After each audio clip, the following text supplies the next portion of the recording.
Today I'm going to start with some of the most I would like to inspire my people with some quotes from some learned fools. This one goes like this: never die with your music still in you. Never die with your music still in you. A lot of people are dying. Miles Monroe, he said the most expensive place in the world is the graveyard, because that is where you see dreams that were never, the dreams never see the day of light. People never realize their full potential. People never come to the realization of their self. People have never woken up. They live a mediocre life and died. People have a lot of talent and charisma and they never realize it and die. So the graveyard is the richest place ever on this planet. Not the gold mines, not the diamond mines, not the platinum mines, but it is the graveyard or the cemetery. I don't want you to die with your music still in you. Never. You must sing the song that is itching you within. Never die with your music still in you. You must make sure you have a mind that is open to everything but attached to nothing. That is the only way you can grow as a spiritual seeker, as a person who want to come to self-realization, as a human being who want to know his full potential. You must have a mind that is open to everything but attached to nothing. When I talk about a mind that is open to everything but attached to nothing, what do I mean?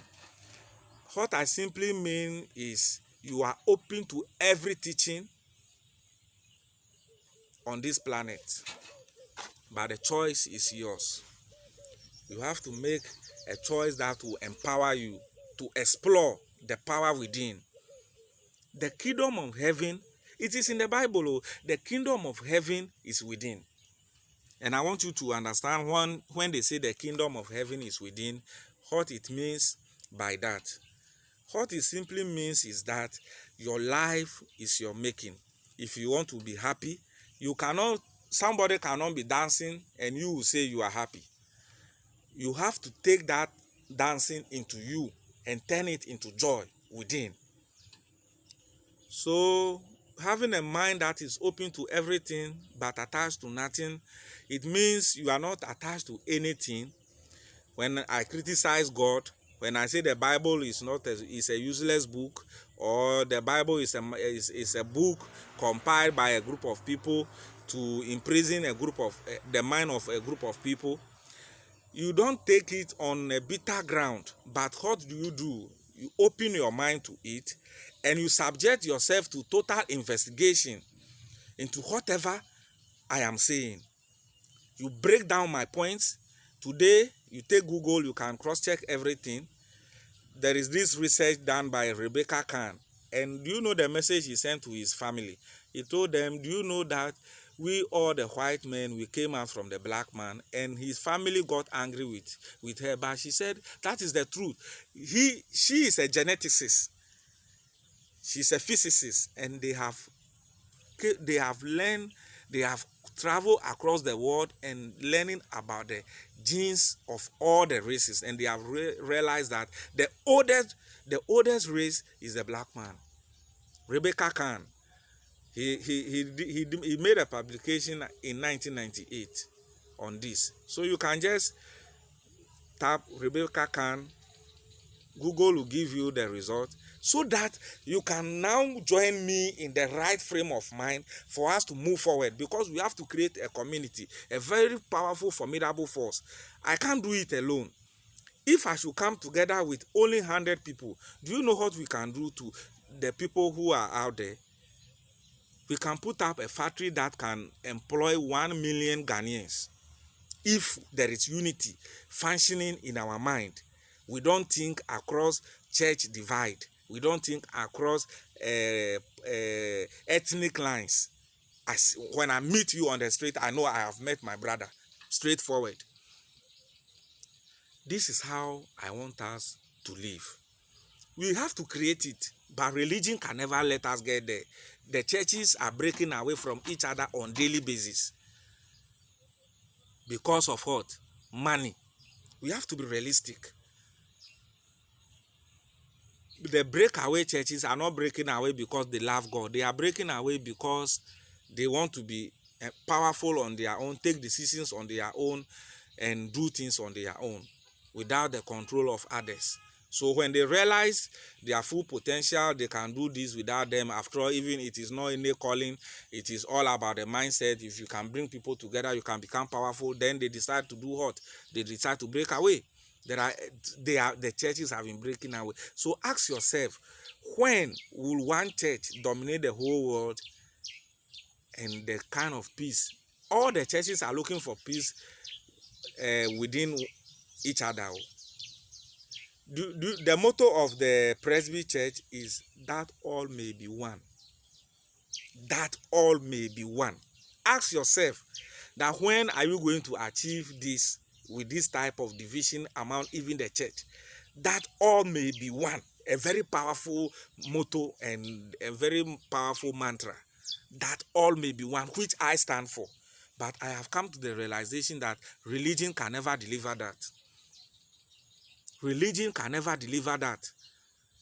Are we not in Ghana here that the Evangelical Presbyterian Church, Global Evangelical Presbyterian Church, and Evangelical Presbyterian Church took Global to court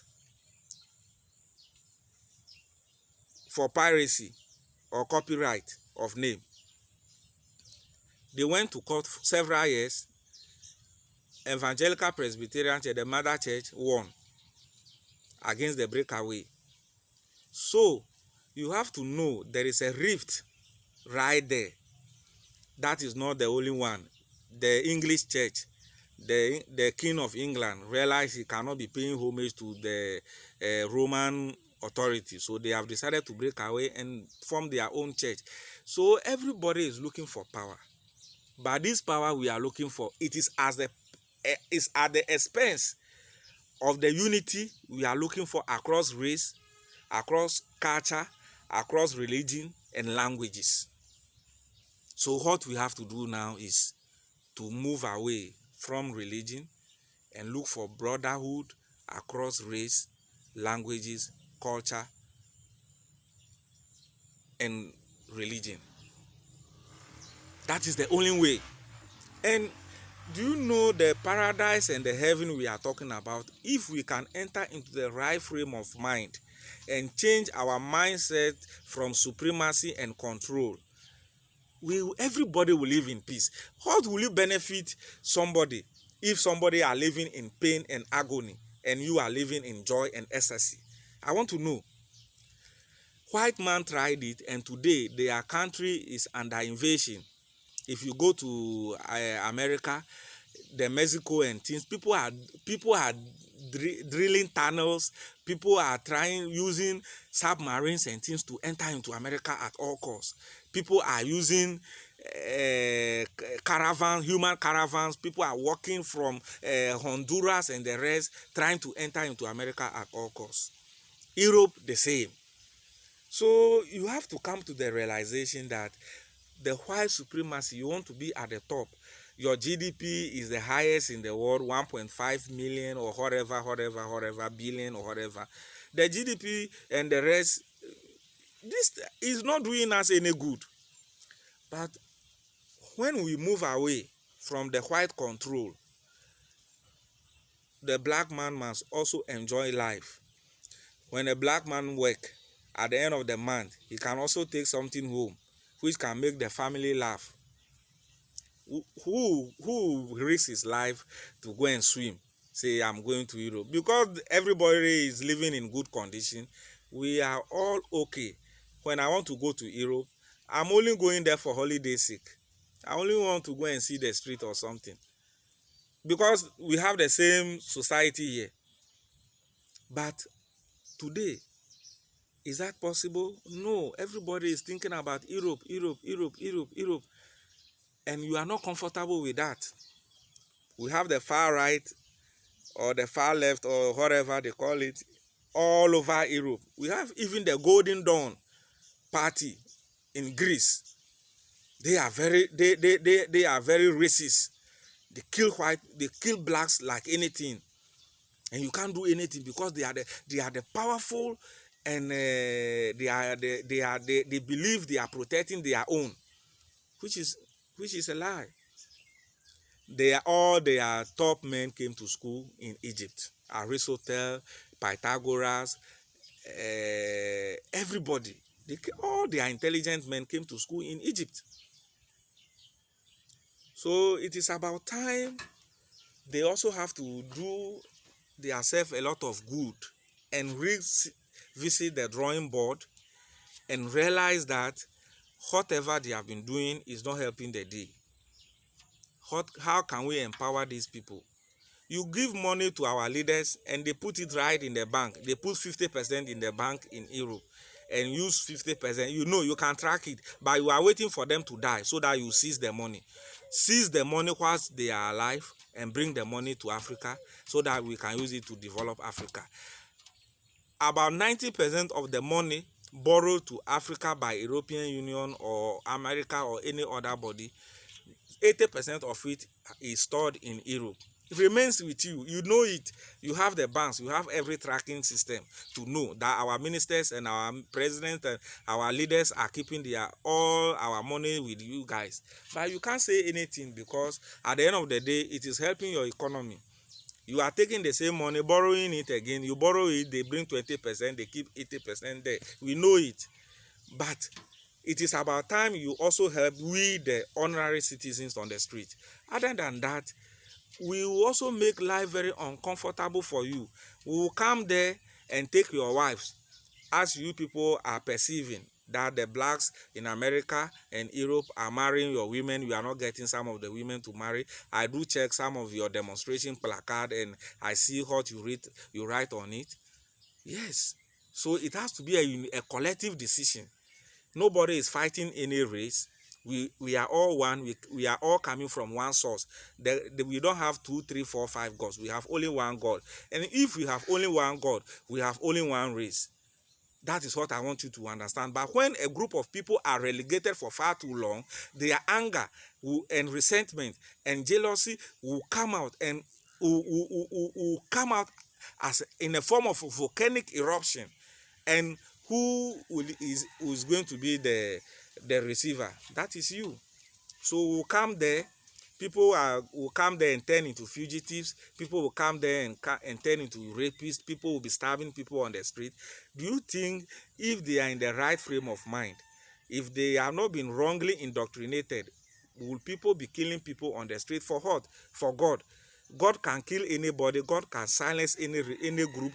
God can silence any race at any point in time. So if I speak against God, you don't have to come after me. Tell your God to come after me. Simple as that.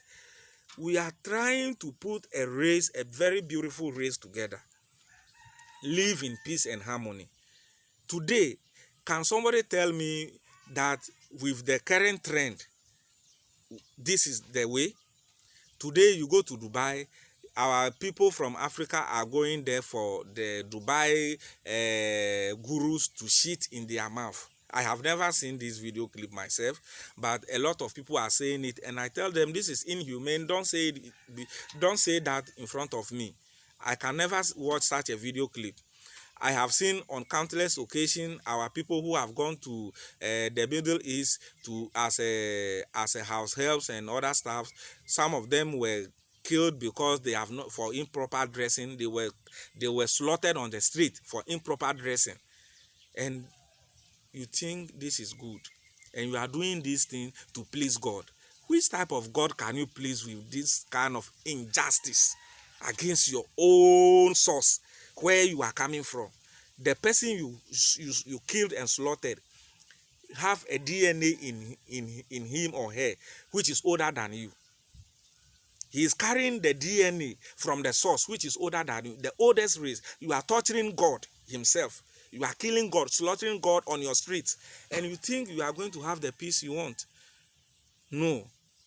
I know all the religions and all the leaders across the world want betterment for themselves. But do you know what? The more betterment you want for yourself, the more anger and attention you are drawing for yourself.